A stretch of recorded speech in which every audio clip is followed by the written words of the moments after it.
जिन मंत्रियों के काम बेहतर रहे हैं, जो जिम्मेदारी पूरी तरह निभाए हैं, तो सरकार में फिर वो उसी काम को जिम्मेदारी दी गई है। लेकिन एक बड़ी चीज कही गई है कि इतिहास में पहली बार ऐसा हुआ है कि केंद्र के मंत्रिमंडल में कोई भी मुस्लिम मंत्री नहीं शामिल किया गया है। अब इसके संबंध में अब हम नहीं कुछ कह सकते।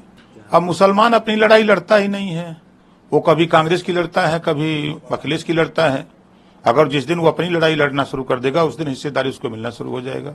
वो दूसरे को राजा बनाने की बात करता है, दूसरे को ताकत देने की बात करता है। अगर उसको समझ में ये बात आ जाए, आजादी के बाद 38% नौकरियों में मुसलमान था और कांग्रेस और सपा बसपा ने इतना बढ़िया काम किया उनके विकास के लिए, 1% आज नहीं रह गया है। लेकिन वो उसी को विश्वास करते हैं, जैसे गैया कसैया को पति आती है, उसी तरह वो उनको उस पर विश्वास करते हैं।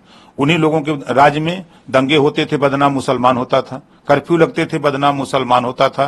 कहीं भी बम फटते थे तो बदनाम मुसलमान होता था। उनके राज में कभी IAS का कंपटीशन मुसलमान का बेटा पास नहीं किया।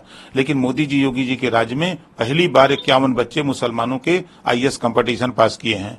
पहली बार देश में ऐसा हो रहा है कि कहीं भी दंगे नहीं हो रहे हैं, कहीं बम नहीं फट रहा है। एक कांग्रेस सपा की सरकारों में होते थे, मुसलमानों को डरवा करके अपने पास रखने की कवायद करते हैं, तो वो उसमें सफल हैं। भैया, हम लोग अपने काम में हैं। हम सबका साथ सबका विकास चाहते हैं। जो केंद्र और प्रदेश की योजनाएं हैं, उस योजनाओं में सब जो 140 करोड़ आबादी जो है देश की, सबको हम लोग उसमें एक समान देखते हैं। कहीं कोई योजना ऐसी नहीं है कि जिसमें लिखा हो कि मुसलमानों को मत दीजिएगा। अयोध्या को लेकर के बड़ी खींचतान चल रही है। अभी तक वहाँ के कई वीडियो उस तरह के जारी हो रहे हैं जिसमें दिखाया जा रहा है कि लोगों को क्या दिक्कतें उठानी पड़ी, जिसके अंतर भारतीय जनता पार्टी वहाँ से जीत नहीं पाई। इसके साथ ही आपके सहयोगी मंत्री हैं संजय निषाद जी, उन्होंने भी ये बात कही थी कि भारतीय जनता पार्टी के कुछ मंत्रियों की या कुछ नेताओं के बड़बोलेपन की वजह से हमें सीटें कम मिली। अब वो उनका विषय है, हमारा अपना विषय है। भारतीय समाज पार्टी पूरे प्रदेश में ही नहीं, पूरे देश में जहां हमारा संगठन था, हम NDA के प्रत्याशी को वोट दिलाने का काम किए हैं।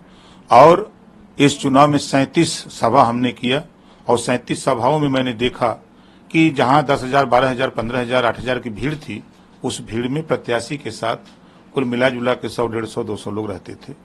तो अब चूंकि उनकी पार्टी का, हमारा अपना अलग कार्यक्रम होता था, प्रत्याशी के साथ लोग रहते थे। हमने अपनी पार्टी का, अपने संगठन के बदौलत हम लोगों ने 90%, 95%, 98% तक वोट दिलाने का काम किया है, जिसको प्रत्याशी लड़ने वाला और लड़ाने वाले भी लोग इस बात को कह रहे हैं कि नहीं, भारतीय समाज पार्टी ने बड़े ईमानदारी से उनके लोगों ने वोट दिया। एक आखिरी सवाल रहेगा सर, राहुल प्रियंका आज थैंक्सगिविंग यात्रा निकालने रायबरेली में की। अब उनका काम है, वो चाहे थैंक करें, चाहे जो भी मर्जी वो करें। जब उनकी सरकार थी तब तो ना दलित याद आया, ना पिछड़ा याद आया, ना अल्पसंख्यक याद आया, ना गरीब कमजोर याद आया। आज सत्ता से बाहर होने के बाद सब कुछ दिखाई दे रहा है। जनता ने जिताया, अगर जनता का वो धन्यवाद देने आ रहे हैं तो अच्छी बात है।